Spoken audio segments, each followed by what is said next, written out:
very difficult to be a Buddha in this world. Not that the Buddha has not already been a Buddha, but it's just that he has to come down and make affinity with other sentient beings in order to come back as a Buddha. And then when he has enough power, he can liberate them.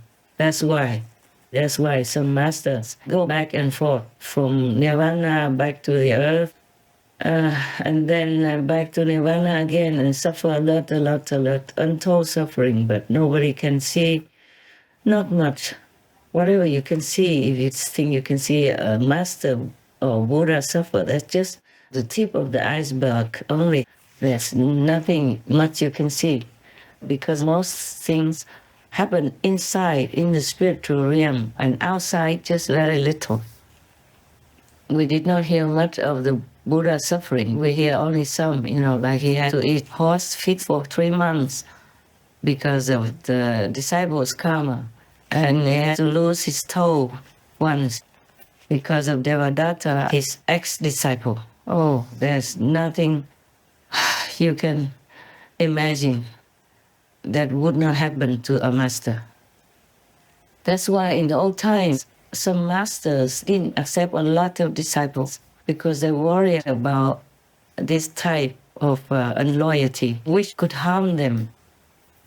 Even the sixth patriarch, Huineng, when he received the chasa and the bow from his master, he had to run away because the other disciples of the same master, the fifth patriarch, also ran after him and wanted to kill him to take back the chasa, the monk's robe that symbolizes successorship. So that's why the fifth patriarch told the sixth patriarch Huineng that after this, you don't pass on the successor's mantle and bow the symbols of successorship to anyone else anymore.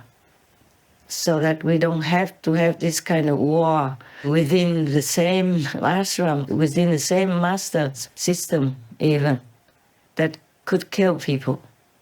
The chasya, the outer robe of a monk, a symbol for successorship. Before that was a symbol of the holy path to enlightenment, of compassion, mercy, peace, and all that beautiful language that you can find.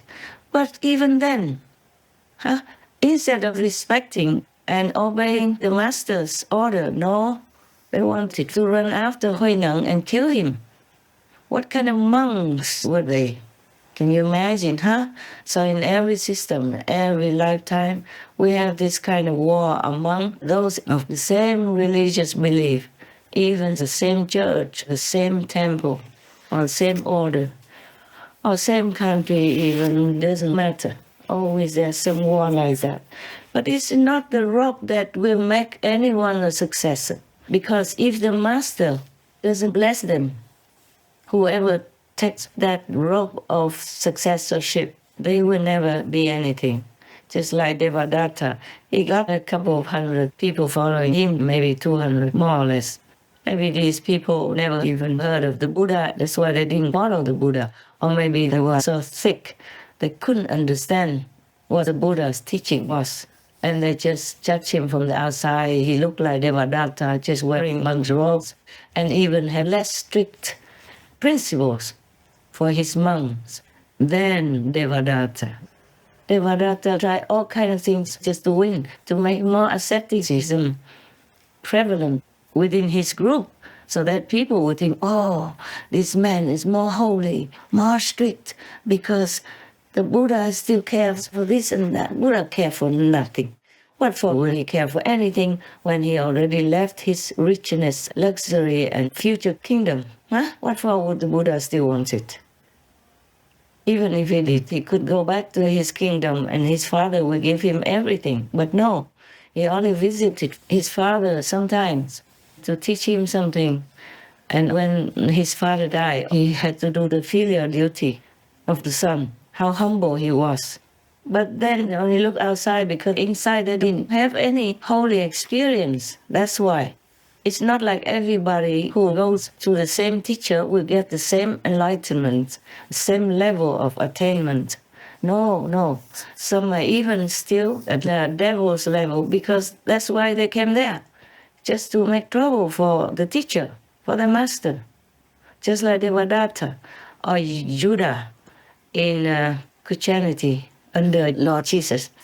The reason why good monks, good priests, holy monks or holy masters are being even more slandered, more degraded, more hated, and more, in danger is because the bad monks, bad priests are worried that this master will take away their followers, then they have nothing to eat, and nobody will come to make offerings to them. They shouldn't worry. In this world, there will always be ignorant people who follow the bad monks, bad nuns, or because these monks and nuns or priests are also evil incarnate. The people who are also evil or ignorant will follow them anyway. Ta ỉa trên đầu, ỉa trên đầu, ỉa trên đầu, ỉa trên đầu, ỉa trên đầu Phật giáo, ỉa trên đầu tăng ni, ỉa trên đầu của cái sự tu học Phật pháp. There will always be something for any monks or priests to have in order to survive.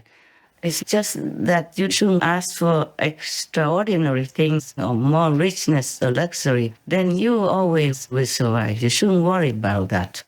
How many monks and nuns live in the jungle, in the big mountains, and they practice day and night? They're still okay.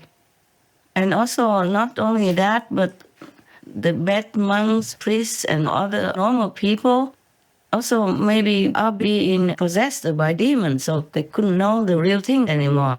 So they always provoke somebody else to fight. They like it. They have this aggression in them from the demon's influence, or their own character is like that.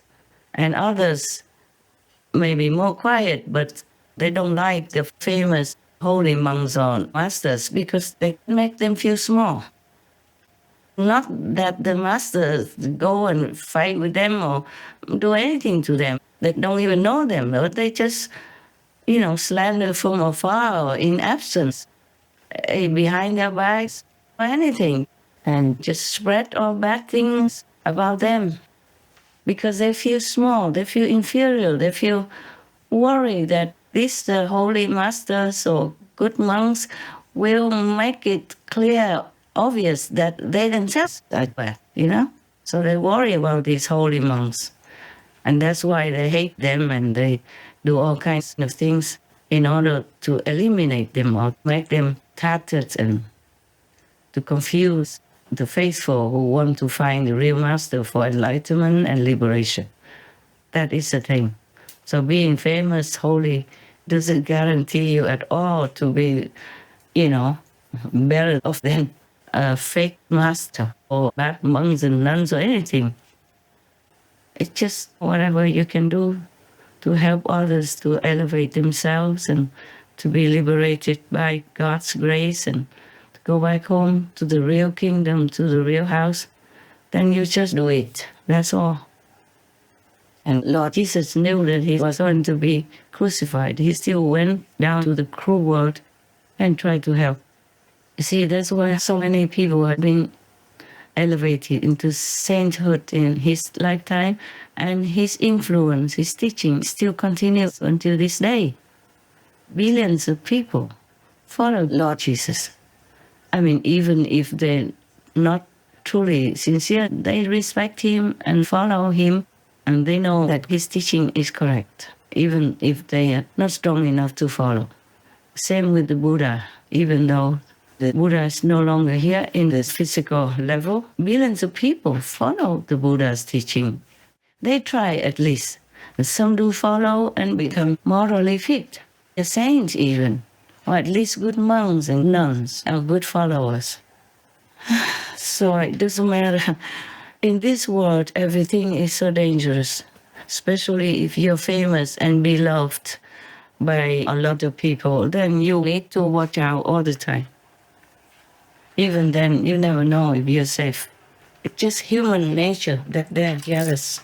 And when they feel they are threatened to lose their fame or their profit, then they become more aggressive and you could be in danger. Many masters have died. Just for what? They didn't do anything wrong. Just helping others to make society a cleaner, purer place, to make the world more livable. But they died anyway. Even in some small corner of the world, in Vietnam recently, 2 or 3 masters disappeared. The ones I could remember are Master Wen Phu Sho and Master Minh Đăng Quang. Both of them were holy people, selflessly sacrificed all the time just to teach people good things and just try to follow the Buddhas, to do whatever the Buddha should do. Even if people don't believe that these 2 saints were saints or bodhisattvas or Buddhas, at least they can see that they did nothing wrong. Yeah, they did nothing wrong. They only did good. But still, there were some elements leaking somewhere and sneaking somewhere that killed them, made them disappear. No trace. Nobody can find them. Nobody knows why. And we remember also Master Nguyễn Thành Nam, the founder of Nam Quốc Phật or Nam Quốc Buddhism or Coconut Buddhism. He has also been killed for no reason. Nothing really. That's the reason for him to be killed. He was just asking for peace for his country's people. He was just suffering to see people having to die needlessly, brutally, and unnecessarily. So you can see the reason 3 masters have been murdered, either in secret or like in the case of Master Nguyễn Thành Nam, openly in front of some of his disciples.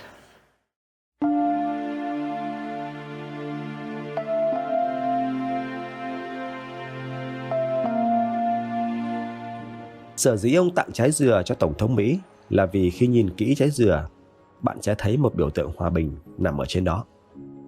Về lá thư mà ông gửi cho Tổng thống Mỹ, đó là một thỉnh nguyện thư. Ông muốn Tổng thống Johnson cho ông mượn 20 máy bay vận tải khổng lồ để đưa ông và các đệ tử cùng vật liệu đến khu phi quân sự trên vĩ tuyến 17, nơi chia cắt Việt Nam thành 2 bên thù địch vào lúc đó. Tại đó, họ sẽ dựng nên một đàn cầu nguyện ngay ở giữa sông Bến Hải. Ông sẽ ngồi ở đó cầu nguyện trong 7 ngày, không ăn, không uống. Ở 2 bên bờ sông, mỗi bên sẽ có 300 nhà sư cùng ông cầu nguyện.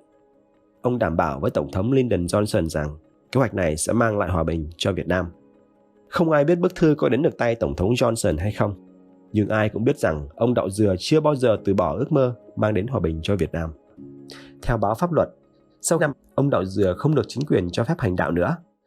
Một thời gian sau, ông tìm cách vượt biên nên bị bắt giam. Mãi đến năm 1985, chính quyền mới cho nhà sư này trở về nhà. Khi đó, ông nặng chưa đến 40 kg. Vào tháng 5 năm 1990, sau khi các đệ tử lén đưa ông về trú ẩn trong một ngôi nhà của một đệ tử tại tỉnh Tiền Giang, thì công an tìm đến. Tại đây, không rõ việc xô xát giữa hai bên đã xảy ra như thế nào, nhưng người thiệt mạng chính là ông Đậu Dừa.